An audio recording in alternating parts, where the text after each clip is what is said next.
Endi mana Zulhulayfada 2 rakat namozni o'qidi, niyat qildi ya inshaalloh. Yana bir qator niyat takrorlab qo'yamiz. Bismillahirrohmanirrohim. Allohumma inni uridul umra fayassirha li va taqabbalha minni. Ey Allohim, albatta men umrani qasd qildim. Niyat qildim. Bas uni menga oson qilgin. Va uni qabul qilgin. Xo'p, endi talbiya aytib ketamiz. Ya'ni talbiyani bildik-a? Labbayk Allohumma labbayk. Labbayk la sharika lak labbayk. Innal hamda wan ni'mata laka wal mulk la sharika lak. Labbayk Allahumma labbayk. Labbayk la sharika lak labbayk.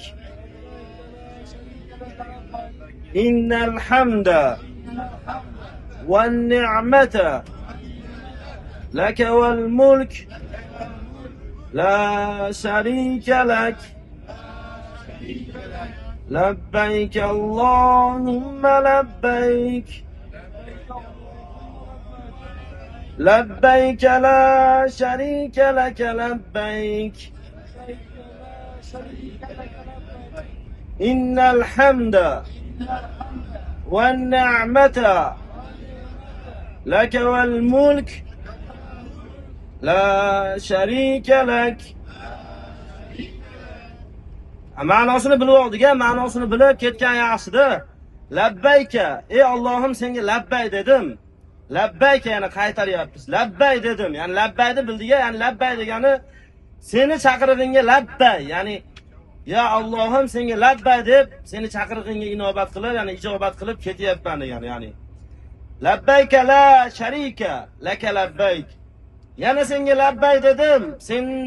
Seni sheriging yo'q, ya'ni sen uchun sherik yo'q. Innal hamda wan ni'mata laka wal mulk. Albatta hamd va ne'mat sen uchundir. Ya'ni hamdni bilamiz. Hamd degani maqtov. Maqtov faqat Allohga aytiladi. Innal hamda wan ni'mata laka wal mulk. Va mulk ham sen uchun. Ya'ni mulk degani butun boylik.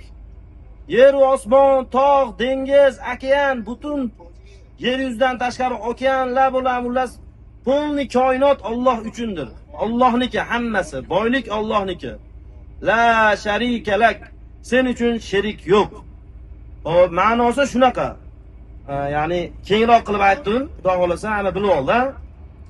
Labbayk Allohumma labbayk.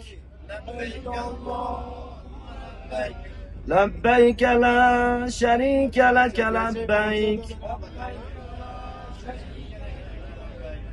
Innal hamda wan ni'mata laka wal mulk la sharika lak.